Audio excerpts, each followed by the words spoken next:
Hello दोस्तों, तो देखिए क्या हुआ था। पहले तो आप सभी लोग हमारे चैनल पर ढेर सारा वेलकम है और मस्ती में एंजॉय के साथ पढ़ते रहिए।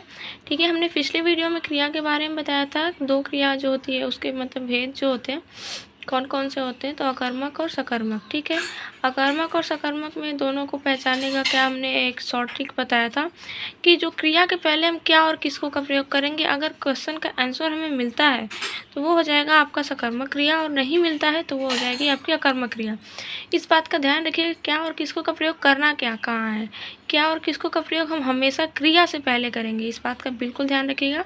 कहाँ पे करेंगे, तो क्या और किसको का प्रयोग जो होगा वो हमेशा हम कहाँ करेंगे, तो क्रिया से पहले करेंगे। ठीक है, चलिए अब एक चीज़ का और ध्यान रखिएगा, यदि क्रिया के साथ दो कर्म उपस्थित हो। ठीक है, कभी कभी क्या होता है ना कि सेंटेंस दिया रहता है उसमें दो कर्म उपस्थित होते हैं। ठीक है, तो जब दो कर्म उपस्थित होता है तो ऐसे सिचुएशन को मतलब ऐसे सेंटेंस को हम क्या बोलते हैं, तो द्विकर्म क्रिया बोलते हैं। ठीक है, जैसे क्या हो गया कि राजा ने प्रजा को दान दिया। ठीक है, तो जो क्या हो गया, कर्म की बात की है, क्रिया की नहीं। ठीक है, तो क्या होगा यहाँ पे अगर क्रिया पूछा जाए इस सेंटेंस में, तो जो दिया यानी देना जो है, देना से ही बनाया दिया। ठीक है, तो जो दिया ये यानी देना, ये हो जाएगा आपका क्रिया। लेकिन क्या कह रहा है कि राजा ने किसको, तो प्रजा को, और क्या दिया, तो दान दिया। ठीक है, तो ये क्या हो जाएगा आपका, जो हो जाएगा ये द्विकर्मक क्रिया कर्म हो जाएगा, मतलब हो जाएगा। ठीक है, द्विकर्मक हो जाएगा। ठीक है, द्विकर्मक क्रिया हो जाएगा। ठीक है, अब इसमें प्रजा जो है वो गौड़ हो जाएगा, और जो दान दे मतलब जो दान दे रहा है वो क्या हो जाएगा, वो मुख्य कर्म हो जाएगा। ठीक है, अब बात करते हैं रचना के आधार पे जो क्रिया होती है उसके भेद कितने होते हैं। ठीक है, तो जो इस रचना के आधार पर क्रिया के भेद कितने होते हैं, तो 4 होते हैं। कौन कौन से होते हैं इसके बारे में बात करते हैं।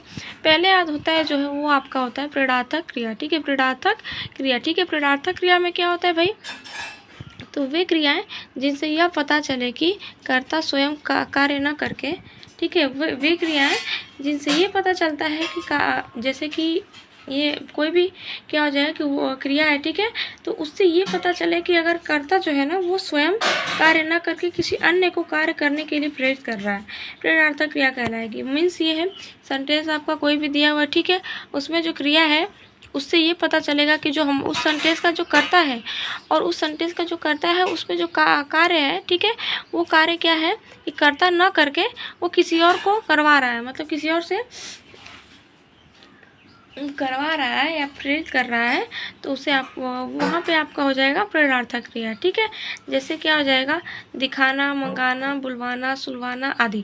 ठीक है, तो ये देखिए दिखाना मंगाना ये कभी भी क्या होगा, आप किसी को कह रहे हो, या ध्यान से रखो, किसी को कह रहे हो कि हाँ दिखाना, मंगाना, बुलवाना, जैसे किसी न किसी देख के पता चला ना कि ये खुद से नहीं बल्कि किसी और से कराया जा रहा है। ठीक है, तो ये आपका हो जाएगा, क्या हो जाएगा, प्रेरणार्थक क्रिया। ठीक है, अब प्रेरणार्थक में भी दो होता है, कौन कौन सा, तो प्रथम प्रेरणार्थक और दूसरा द्वितीय प्रेरणार्थक।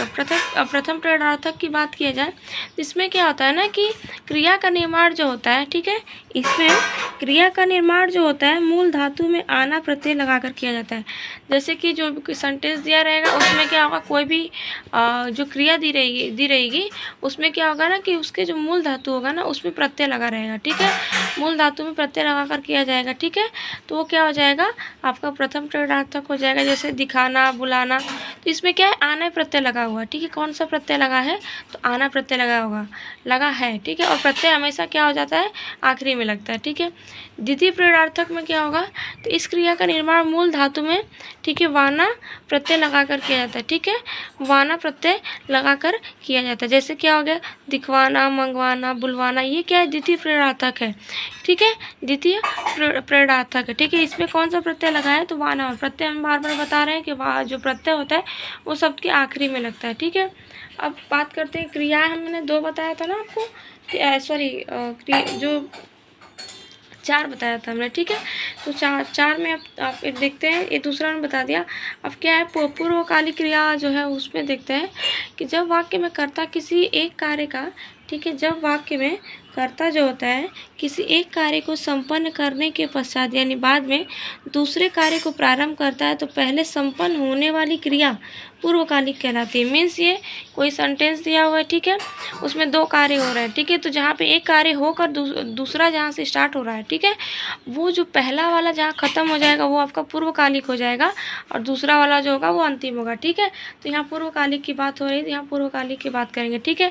अब जैसे एग्जाम्पल के तौर पर समझिए कि राम नहाकर विद्यालय जाता है, तो पहले राम क्या कर रहा है, नहा रहा है, उसके बाद ही ना विद्यालय जा रहा है, तो जो नहाना हो जाएगा यहाँ पे इसका पूर्वकालिक क्रिया हो जाएगा। मतलब कि एक समझिए कि सेंटेंस दिया हुआ है आपको, उसमें कोई एक क्रिया पहले ख़त्म हो रही है, उसके बाद दूसरा जहाँ स्टार्ट हो जाएगा, तो जहाँ ख़त्म पहली क्रिया हुई है वही आपकी पूर्वकालिक क्रिया हो जाएगी, ठीक है। अब बात करते हैं नाम धातु क्रिया की, ठीक है। इस क्रिया का निर्माण जो होता है संज्ञा तथा विशेषण में प्रत्यय लगाकर किया जाता है, ठीक है। इन दोनों का जो नाम धातु क्रिया होती है इसका निर्माण किससे होता है, तो संज्ञा और विशेषण में क्या होता है, प्रत्यय लगाकर किया जाता है, ठीक है। जैसे बात से बतियाना हो जाएगा जैसे, ठीक है। अब क्या हो जाएगा, संज्ञा इसमें क्या है बताया ना कि संज्ञा में मतलब नाम धातु में क्या होता है कि संज्ञा और विशेषण में प्रत्यय लगाकर, ठीक है। तो जो संज्ञा बोलिए या फिर विशेषण बोलिए बात हो गया, तो बात से क्या हो जाएगा, बतियाना हो जाएगा, ठीक है। बतियाना में कौन सा प्रत्यय लगा हुआ है, तो आना प्रत्यय लगा हुआ है, ठीक है। अब संयुक्त क्रिया की बात करते हैं, तो संयुक्त क्रियाएँ जो होती है ना वो दो क्रियाओं के योग से मिलकर बनती है, ठीक है। जो संयुक्त क्रिया जो होती है वो दो क्रियाओं के योग से निर्मित होती है यानी बनी होती है, जिसमें प्रथम क्रिया मुख्य क्रिया होती है तथा दूसरी क्रिया जो होती है वो सहायक क्रिया होती है।